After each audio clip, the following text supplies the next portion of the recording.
17 ফেব্রুয়ারি 2026 বাংলাদেশের রাজনীতিতে এক দীর্ঘ প্রতীক্ষার অবসান। ডক্টর মোহাম্মদ ইউনূসের অন্তর্বর্তীকালীন সরকারের কাছ থেকে দায়িত্ব নিয়ে নতুন প্রধানমন্ত্রী হিসেবে শপথ নিয়েছেন তারেক রহমান। কিন্তু এই উৎসবের আবহেও পর্দার আড়ালে এক রহস্যময় খেলা চলছে।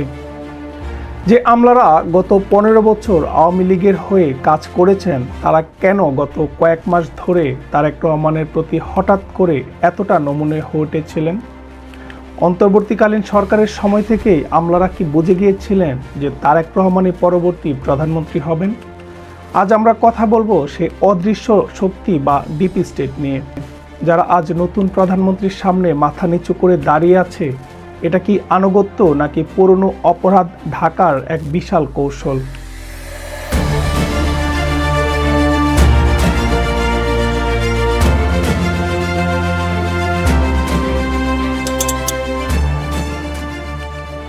5ই আগস্টের পর যখন এক রাজনৈতিক শূন্যতা তৈরি হয়েছিল, তখন সাধারণ মানুষ যখন সংস্কারের অপেক্ষায় ছিল, তখন আমলারা ব্যস্ত ছিল নিজেদের গদি বাছাতে। তারা দেখেছিল জামায়াত নয়, বরং বিএনপি হতে যাচ্ছে আগামীর শাসক।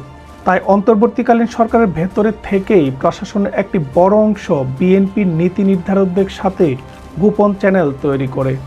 তারা জানতো তারেক রহমান প্রধানমন্ত্রী হওয়া মানেই প্রশাসনের খোলস পাল্টানো।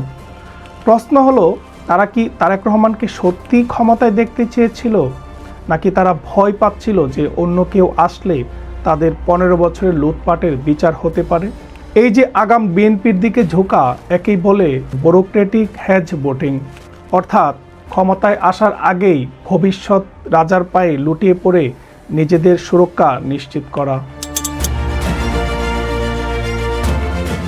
অনেকেই বলছেন এই নির্বাচনের পেছনেও ডিপ স্টেটের একটি সূক্ষ্ম ভূমিকা ছিল। অন্তর্বর্তীকালীন সরকারের শেষ সময়ে মাঠ প্রশাসন যেভাবে কাজ করেছে, তাতে অনেকের ধারণা আমলারা পরোক্ষভাবে বিএনপির পথ পরিষ্কার করে দিচ্ছিল। পৃথিবীর ইতিহাসে এমন অনেক উদাহরণ রয়েছে, যেমন ফিলিপাইন বা ব্রাজিল, যেখানে ডিক্টেটরশিপ পতনের পর আমলারা নিজেদের অস্তিত্ব রক্ষায় নতুন পপুলার লিডারদের সাথে সমঝোতা করে।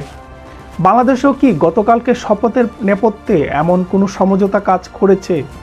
তারেক রহমান কি জানেন তার চারপাশে আজ যারা ফুলের মালা নিয়ে দাঁড়িয়ে আছে, তাদের বড় অংশই আওয়ামী লীগ সরকারের বেনিফিশিয়ারি ছিল? বর্তমান প্রধানমন্ত্রীর জন্য সবচেয়ে বড় মনস্তান্ত্রিক চ্যালেঞ্জ হলো এই আমলারা। প্রশাসনে কর্মরত 90% কর্মকর্তা শেখ হাসিনার আমলে নিয়োগ পাওয়া। এটি কেন বিপজ্জনক? এরা গত 1.5 দশকে যে পদ্ধতিতে কাজ করতে অভ্যস্ত, তারা গণতন্ত্রের জন্য কতটা উপযোগী, সেটা নিয়ে নানা প্রশ্ন রয়ে যায়। আজ তারা তারেক রহমানের সামনে মাথা নত করছে, কারণ তারা জানে প্রধানমন্ত্রী এখন হার্ডলাইনে যেতে পারে। কিন্তু মনে রাখতে হবে, এরা হচ্ছে সেই গোষ্ঠী যারা ক্ষমতার গন্ধে অভ্যস্ত। আজ যে মানুষটি প্রধানমন্ত্রী ডানে দাঁড়িয়ে ফাইল ধরছে, সেই হয়তো 2 দিন আগে বিএনপি নেতাকর্মীদের উপর দমন পীড়নের ব্লুপ্রিন্ট করেছিল। এই ডিগবাজি যদি তারেক রহমান ধরতে না পারেন, তবে তার প্রতিটি পদক্ষেপ বাধাগ্রস্ত হতে পারে। নতুন প্রধানমন্ত্রীর সামনে এখন 3টি বড় রাস্তা। পুরো প্রশাসনকে ঢেলে সাজানো, যারা অতিমাত্রায় দলীয় ক্যাডার হিসেবে আমলাতন্ত্রে ঢুকেছিল তাদের চেক করা, ডিপ স্টেটের ফাঁদ থেকে বাঁচা। আমলারা চাইবে প্রধানমন্ত্রীকে বোঝাতে যে আমরা ছাড়া রাষ্ট্র অচল। এই ফাঁদে পা দিলে তারেক রহমানের সংস্কার বাধাগ্রস্ত হবে। আস্থা ও সন্দেহের ব্যালেন্স, যারা কেবল টিকে থাকার জন্য ডিগবাজি দিয়েছে, তাদের উপর গুরুত্ব না দিয়ে বরং তরুণ এবং পেশাদার কর্মকর্তাদের সামনে আনা। তারেক রহমানকে মনে রাখতে হবে, ক্ষমতার মসনদ যতটা আরামদায়ক, আমলাতন্ত্রের বিছানো কাটা ততটাই ধারালো।